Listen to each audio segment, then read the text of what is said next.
Hello and welcome to C-Suite Secrets. I'm Heather Parsons, your host, a serial entrepreneur, fractional CFO, and a business value strategist.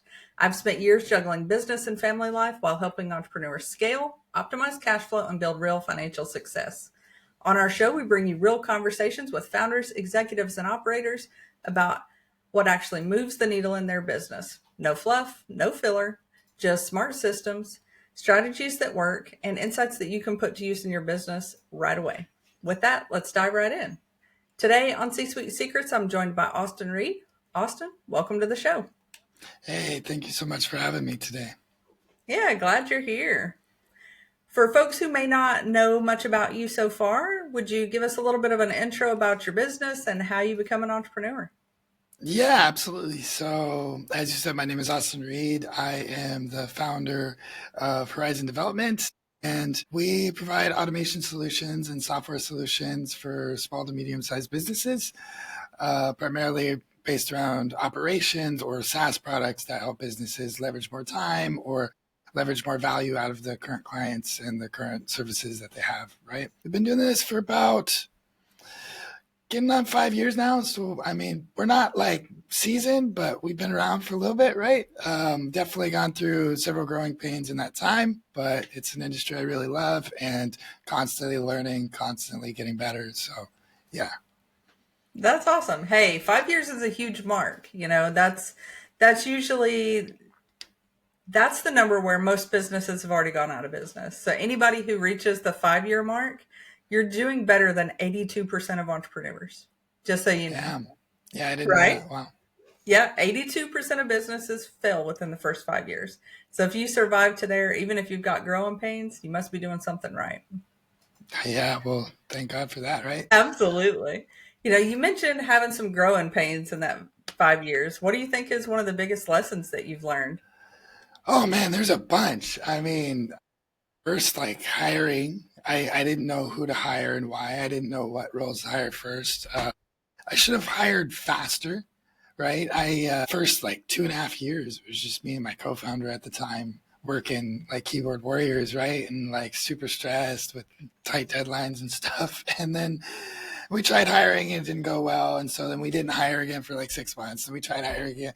We should have just hired from the beginning, like knowing like, hey, here's a big project. We need people on the project. So sales can continue while we still work on, right? But we didn't think that way. I think a lot of lessons in management, just learning how to work with people, how to understand what really drives your team members, what's important to them, what really enables them to do their jobs better, right?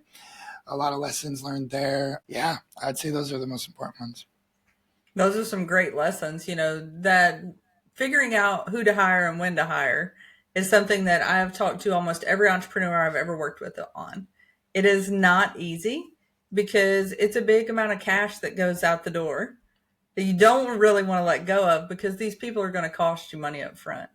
So I couldn't agree more. I think figuring out who to hire to accelerate your business, and each one's a little bit different.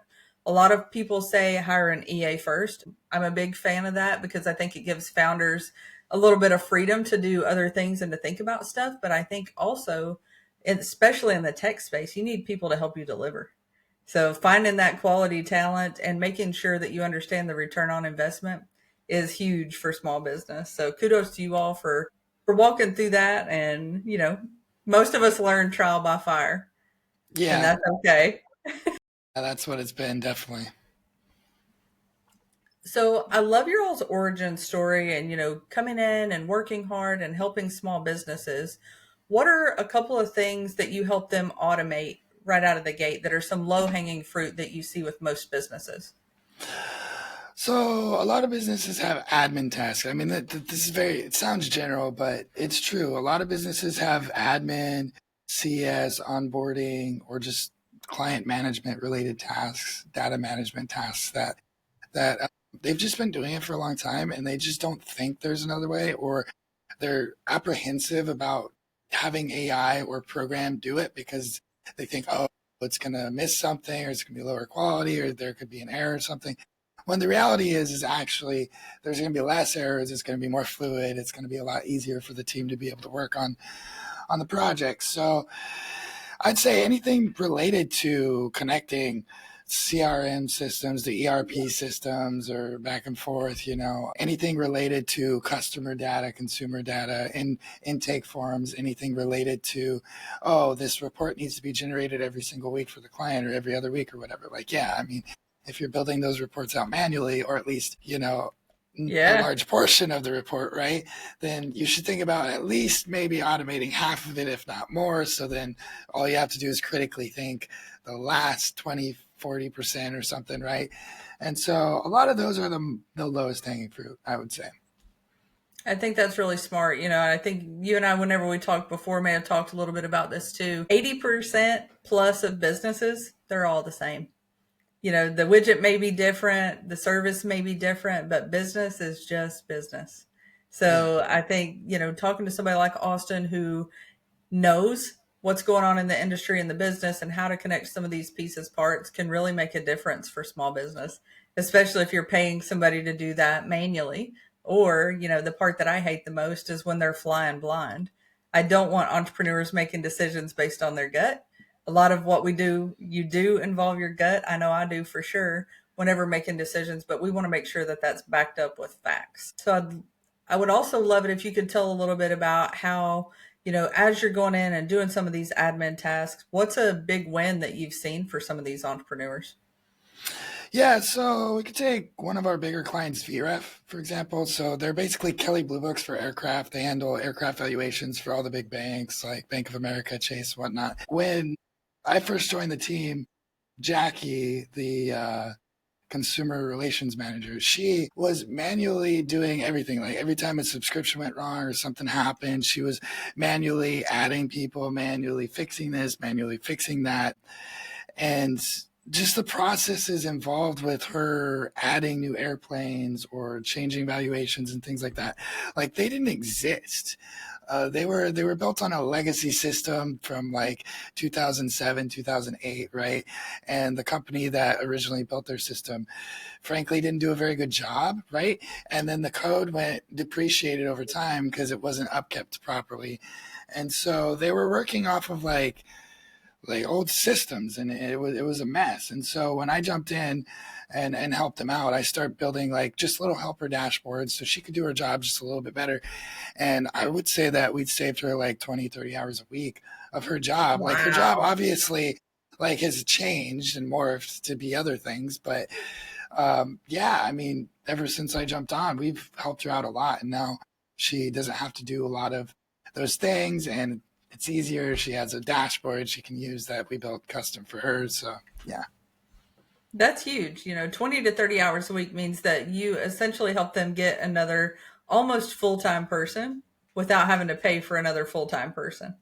Right. Yeah, and that's Yeah. just with Jackie, right? We've done tons of Yeah. other things too, but that was just like her portion. So Yeah, and I think, as we look at tech and AI in general, whenever we start solving those real problems, not just throwing AI and software at the situation, but really looking at the problem and solving the problem, I think that's when entrepreneurs really get to that return on investment. So I know you also talk a lot about like micro SaaSes and starting out and using AI. What do you see kind of how this is going to go in the future, especially as, AI changes and how we use SaaS platforms changes? yeah, so this is something I've been thinking about a lot, especially in terms of the future of my company because my industry is changing rapidly. It always does. Yeah. Yeah, so I believe we're at the point now to where business owners who are not technical can make their own apps. That is possible. You can download Cursor right now on your computer, pay $60 a month, never write a line of code, and have it built an app for you. Are they production ready? Sometimes. That's where things get a little bit blurry, right? Because I mean, for internal apps, like, yeah, it's probably okay. But you have like security, you have to think about, you have scalability, you have to think about, you have deployment setups, you have to think about infrastructure. I mean, there's a lot of other things and pieces that go into it. So I see this big movement of these entrepreneurial types thinking they can launch these micro SaaSes, and they can, but then you might have a situation like Apollo had. I don't know if you know Apollo.io, but like they launched an MVP and never just built it quickly because they wanted to go to market fast, right? And then they never went back and fixed things. And so then they had to spend a lot of development time later on patching bugs and problems in their system because they didn't build it right from the beginning, right? Because they went quickly to market and they cut a bunch of corners. That's why you can see like they don't really exist so much anymore, but you used to be able to export Apollo credits for free, right? Hidden endpoints that they had that some people knew about, right? And that was just bad development practices. So because of all these changes, I believe that in the future, in the next 5 years, maybe 7 years, I don't think there will be very many software development companies anymore. Honestly, I believe that instead they'll have Ooh. AI agents building the software. I mean, even our guys right now, like we're leveraging AI so much now that AI is starting to take GitHub issues and GitHub features requests and code them for us. And then our guys just review the code, tweak it, and then approve it. Like it's at that point now, right? So like our guys aren't, I mean, they're still coding, but um, also some of the apps are like really, really complicated. So the AI is not like to the point of super complexity yet, but I mean, we're already getting to the point, at least with simple apps, to where like you don't even really have to write code anymore. So I like yeah, it. I'm a huge fan of like vibe coding and doing all the things that you're talking about. I've done things in my business that way. But you mentioned one thing that I definitely want to call out, and that's the security and the safety for the people who are using it and for you as an entrepreneur. I can visualize and see what I want the micro SaaS or the app to look like. But, and I know enough tech to articulate it for the most part, but I can't get it visually out of my head. But with vibe coding, I can. But I also don't want to be hacked, right? So if as a small business, especially somebody who handles financial data, if I leave something open in one of these apps that I've created using this software, I don't know what the hell the code says behind the scenes. It's back there. I've seen it. I've asked what it looks like, but I don't know enough about it to be secure.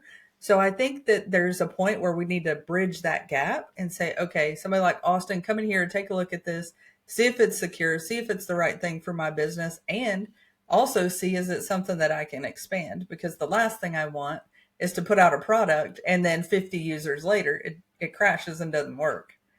right. And I think that's the point we're at right now, where it's like, okay, AI for micro SaaSes, for small to medium sized SaaS products, right? AI can build a big portion of it, like 80%, right? You still need that extra 20% human review, human intake, a little bit of editing, making sure it's on the right infrastructure, making sure it's scalable, right? Because I mean, also on the flip side of this, like, yeah, AI is helping you code more, but AI is also helping people hack better. Right. So you Right. got to think about that too. And so it's like they're accelerating on both sides. And so you got to be careful. Yeah, absolutely. And I think that there's such a huge financial impact there. I know I could talk about AI all day. I will try not to do that right now. I think it's an accelerant. The other thing that you mentioned was you think a lot of these software platforms may go away in the future. For those of us who are a little bit more seasoned, I won't say old, we've kind of seen this process before, right? .com, whenever the internet first came out, the big boom, we had all of these smaller companies out here creating products, making everything under the sun. About 5 years in, the majority of those, you wouldn't find them anywhere right now because they've been bought up or these larger companies have figured out how to do a lot of what they're doing to fulfill a need for their clients. And I think, just my opinion, a couple of years from now, that's exactly what it'll look like in the AI space. We'll have the big Right. players, we'll have a lot of people who have been an early adopter or created the right language models or information. They'll have a nice chance to exit and go do something else. I'm looking Yeah. forward to it. No, I think it's great. It also changes the game. So now the game is like, yes, obviously we're still looking for clients. We're still servicing the clients we have. But now the game is no longer like, oh, let's go 110% into client acquisition. Now the game is like, okay, let's find what problems and services that we can serve building micro SaaSes and launch a bunch of microservices and see which ones stick. So the strategy has kind of changed a little bit. I think that's really smart though, because again, it goes back to that business is business. So if you're building these micro SaaSes and you see what's working for one business, you can leverage a lot of that same technology and that same code to go help a similar business in the same vein. Right, right. And then eventually adopt a bunch of users into a more of a mass platform and less of a like, oh, we're just servicing custom development to XYZ company, right? For sure. And I think what you're talking about is also really smart in the fact that you're trying to solve the real business problem. I see that, and this is something I see with a lot of larger tech companies. They want to push their product. This is the end all be all. It's great for everybody, but they don't think about what is the real user experience and what's the real problem. So I'd love your thoughts on that, especially from like a micro SaaS perspective, how you can kind of maneuver around some of those things. Well, I mean, it's hard.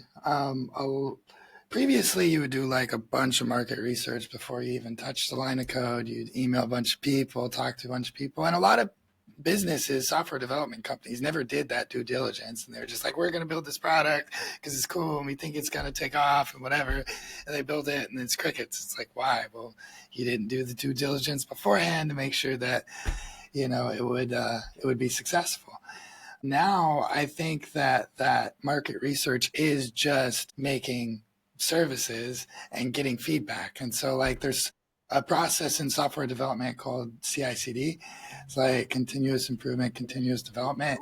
Basically, it's where we break an app down into small chunks and we build a small chunk and we ship it as quickly as we can to the client. The client gives us feedback on what they like, what they don't like, and then we iterate on that and ship another version of that or the next, little piece. And we keep doing that as we build. And the reason why we build that way is because if you get like a project brief from a client that's like, a 6-month build or something, or 2-year build, or who knows, you could build it out and like, yeah, we're working on it for like 6 months and nobody really has anything to show. I mean, you can show like, here's the database structure, here's kind of what the UI looks like, but it still doesn't work yet. You know what I mean? Or something. All But right. and then you turn it in and the client's like, this doesn't work the way I thought it would, or like maybe there's a miscommunication somewhere, or maybe they didn't understand what their real need was. You see what I mean? Mm-hmm. And so Yep. I believe by shipping a bunch of microservices, now we could ship, several microservices a month, honestly, which I think is hard on the marketing standpoint. On the coding standpoint, like, yeah, you can churn them out, right? But I believe that just shipping them out and getting early adopters and then just getting quick feedback will tell you if there's a need or not. And then based on that, you can iterate and improve. I like that. And from a finance perspective, that's what we want to see, right? We want to be able to see that the money that we're investing is going to result in something. And it gives us an opportunity to change it early and often. Because I know, being a finance person in a tech world for a really long time and going through multiple large scale developments and big iterations, it's tough because you can only hit so many points at a time. Then you got to prioritize all of this stuff. But if you're doing it one increment at a time, you're not as likely to break something. Like for us, I remember doing a big SAP implementation several years ago. And the odds of on cutover day, something going critically wrong is terrifying. But if you're working with these micro SaaSes and it's just coming in iterations, I think a lot of us who are not as technically savvy are a lot more comfortable with it as well. Right. And it's a lot easier to build that way. The AI understands it better. It's a lot easier for the developers to understand it because, like, adding complexity always adds potential for problems and things that go Yep. wrong, right? So the more simple you can make it, the more refined you can make it, the better chance you have of it being successful. I love it. I think that's great and super smart. As a company who's been growing quite a bit here lately and continues to do so, I'd love it if you'd talk a little bit about how you're, not just working on the development and creating code, but how you have changed all of that up to protect your time and move more into a leadership position. Yeah, so lately it's been changing quite a bit. First, I mean, I was programming, then I hired some programmers. I still program a little bit, some complex things, but not often, not as often as I used to. The biggest change recently, though, is I'm working on automating the sales, outsourcing the sales to building out a marketing team. I have a full marketing team now. Now I'm building out a lead generation team, right? So, and I have this like impulse to want to like jump in and do things because I'm like, oh, this cold email copy, I'm not sure that's going to work or whatever. And so I want to like jump in and just do the campaign or do the thing. But I have to like let go and let them figure it out a little bit and make their own mistakes a little bit because that's the only way the company is going to be able to survive when I'm not there. Right. So the knowledge needs to be Right. transferred somehow. Right. And so I've been working a lot on, putting those systems in place. I mean, I have the YouTube channel where, I post videos a lot. I mean, now my involvement with the YouTube channel is I either record something that I'm really excited about or I pick from a list of topics that were predefined by one of my researchers. I write a quick script for like the first minute of the video and then I record it, I drop it in a folder, and that's it. The rest, like they edit it, they do all the thumbnails, they do all the tags, all the titles, they post it. Like I'm not part of any of that process. But I mean, that's taking time. And that's also like understanding processes very well. I think the advantage of running an automation agency isn't so much that you're very good at automating, and you'd be surprised. I wouldn't say everything in our business is automated. We could definitely improve. But I think it's more just understanding how processes work, how data needs to be transferred from team to team, and how communication needs to be in place. So it makes it a lot easier for me to be like, if I'm going to do this, we need a system for tracking this or for managing that, right? And so I'm able to put those SOPs and those systems in place so that when the people come and they fill those roles, things work a lot smoother and it's not so chaotic, right? Absolutely. And I know a lot of entrepreneurs probably feel the same way. Usually the cobbler's kids are the ones that have no shoes, right? So if you're doing tech automation, you're probably the last one to do a lot of your own tech automation unless it's something that really pops up. Same for in the finance world. It's like, okay, I have all these cool bells and whistles, but it's like, how many of those tools am I going to sit down and take the time to use, especially as you're growing in business? And I think that's okay. I think we're all on our journey, and whenever it's time for those things to pop up, they definitely will. But I think that's smart. Definitely. Thank you. Thank you. Yeah. So I know you mentioned you touched a little bit on, trying to get the knowledge transferred so that the company can run whenever you're not there. So Right. you want to tell everybody a little bit about your journey being a digital nomad and how that's working for you? Oh, so yeah, I mean, being a digital nomad actually makes it easier to grow a company. I know that sounds a little bit counterintuitive, but first of all, I mean, when we started, we didn't have money. Like we were broke. I mean, I Y'all are remember a there was a bootstrap company, right? yeah. I remember there was a time we were in Ecuador. It was me, my at the time girlfriend, now my wife, my co-founder, his girlfriend, and our designer. We're all in the same house, and I had to call my mom and like ask her for grocery money because we didn't have enough to make it through the month. And she helped me out. Thank God for my mom, right? Um, Right. but yeah, so it's been hard, but I think being a digital nomad is good because I mean, like in Ecuador, I mean, a month's worth of food for 5 people is like $200, $300. You know what I mean? So like, you really don't need that many clients to make things happen. And I think it's a lot easier to also leverage stuff. So like, one of my biggest advantages in business is that I speak Spanish and Portuguese, right? So Oh, most of nice. my talent speaks Spanish or Portuguese. I mean, outside of like the lead generation team, they all like are fluent in English, but because I'm able to speak those different languages, I'm able to leverage different cultures and different mindsets, just different cultures to be able to help us with the main goal, right? I also think that like it's easier to find a place where you can be more yourself when you're a digital nomad. So for me, like I train a lot of Muay Thai.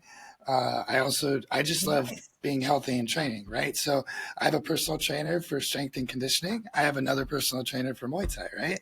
I pay a fraction of what you guys would in the US for that stuff, you know? Like here, I built out this studio.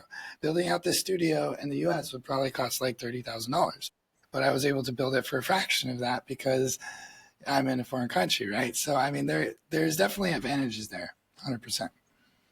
I love that, and I don't get the opportunity to be a digital nomad at the moment, but I think having that time and the freedom that comes with business is huge. I talk to, my personal philosophy is we started our business to create a certain life, not to be tied to a chair, not to have a life that we don't really want, right? So being able to step away from the business, operate from anywhere gives you some different possibilities. I Definitely. also love that you're talking about leveraging cultures like, being able to speak Spanish and Portuguese. I'd love it if you could talk a little bit about using some nearshore resources. I've always had the opportunity to use offshore resources in my career, particularly in India, and I've recently started using folks in the Philippines. But I Hmm. know that, South American culture and being close and the time zone is super beneficial. So can you talk any about that at all? Yeah, I mean, one thing I've noticed is every country has their own tendencies. It has to do with Yeah, culture, and it even goes into the city, right? Even different cities can have different tendencies. And so, because of that, like you can kind of count on certain character traits being a little bit more prominent in the people that you hire. So, most of our developers are in Angola, in Africa, right? They speak nice. Portuguese there. Yeah. They are extremely hardworking, very talented, very intelligent people. Best dudes I've ever met. Like honestly, I would give those guys my life. Like 100%. They're amazing. Wow. And they're just very honest and hardworking, right? And so and it's good too because their time zone overlaps with ours, right? So it's not like they're completely dark while we're on, kind of like in India. I've done that before too. It's hard. It can be. It can be very difficult. So for development talent, I've hired some developers in Brazil too, and that's gone well. The only thing is like sometimes Brazilians like to party. So sometimes that pops up. But other than that, I mean, they're really awesome and friendly people too, and really love that culture. In terms of I mean, every culture has its advantages. Like the Philippines, like they're very detail oriented, very good at communication. So they're very good at like admin tasks or CS type of stuff or things Hmm. like that. I notice people from Vietnam are a lot more creative visually, so like they're better at video editing and doing graphics and things like that. So I mean, you just kind of learn these things as you hire, right? Absolutely. So, if somebody's wanting to start using these offshore resources, do you have any tips or ways that they should think about getting started? Yeah. First of all, do not stick to one platform. Okay. So Love it. like Upwork is good. It's a little inflated.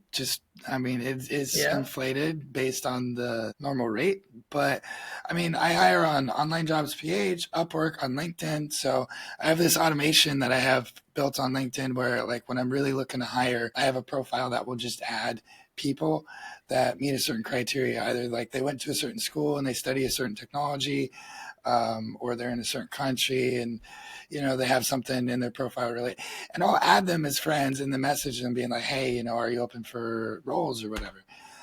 Not using LinkedIn Recruiter, just like doing it the free way, right? And Organic. I found Yeah. some really, really, really good talent that way. I've posted jobs on LinkedIn too. That works sometimes.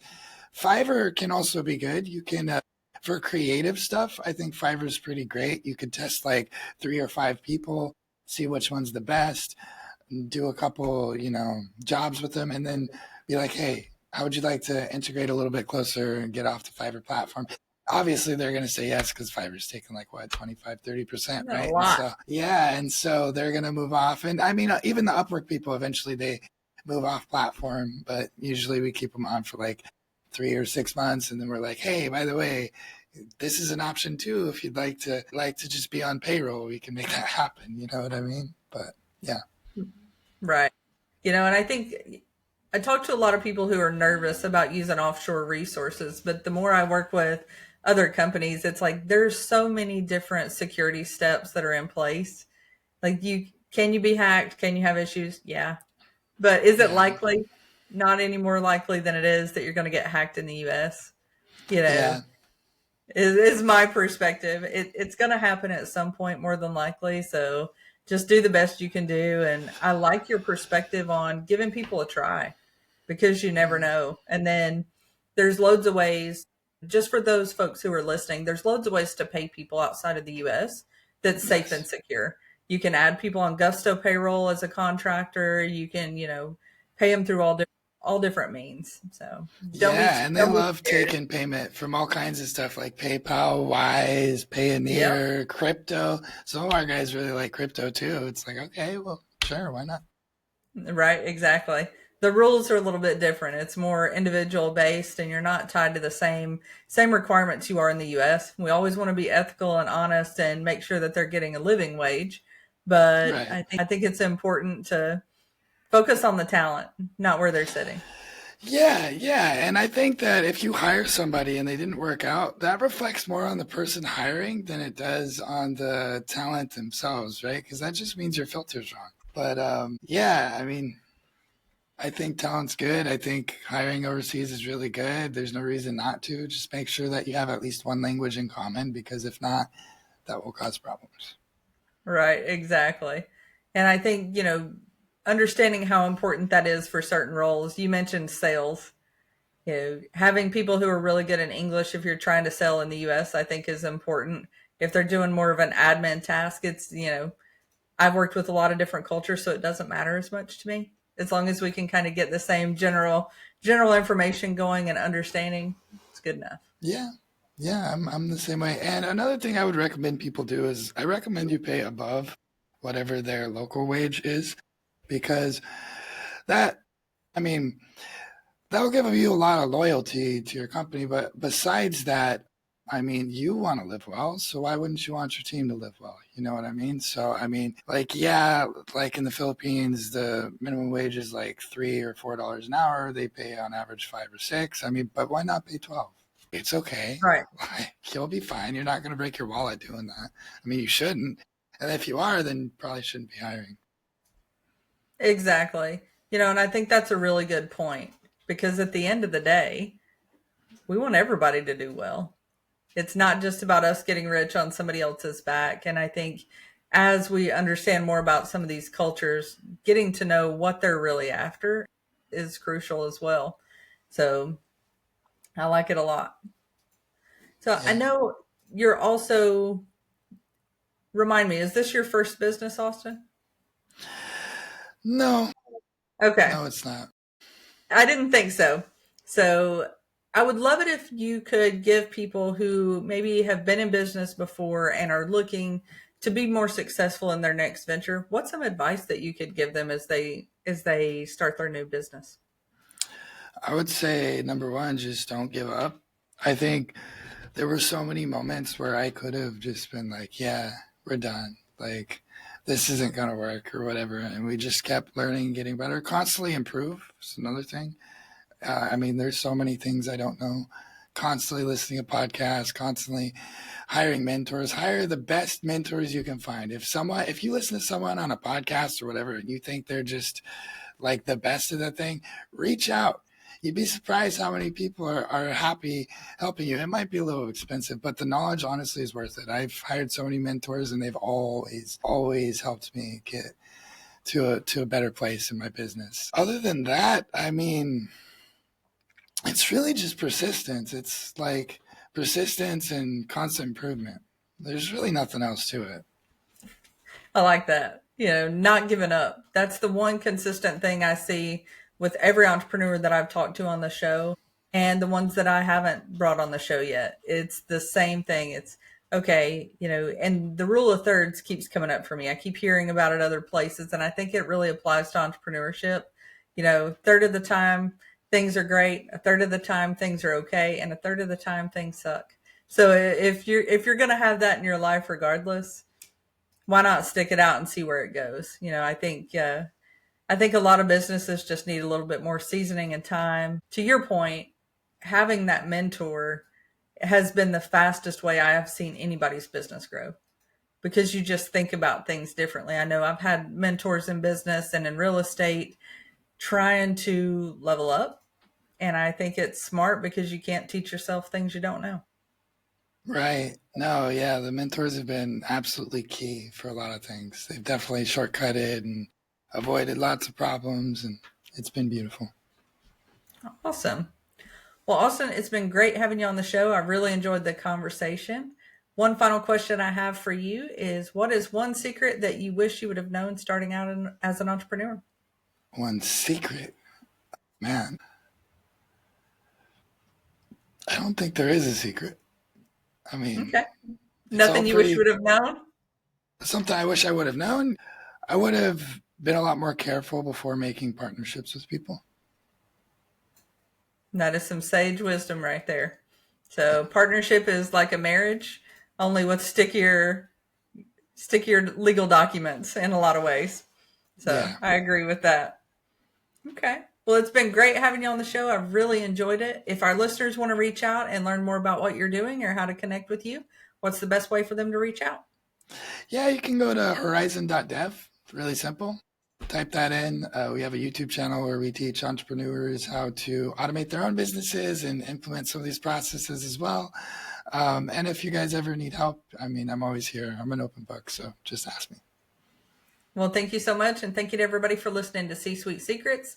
If you have found today's conversation as valuable as I have, be sure to hit that like and follow button and share with somebody else who is building a business. If you want more tips on how to grow your business between episodes, you can find me on Instagram at Heather Parsons Official, or you can join our group on Facebook at C Suite Insiders. And until next time, keep growing. And remember, you don't have to do this alone.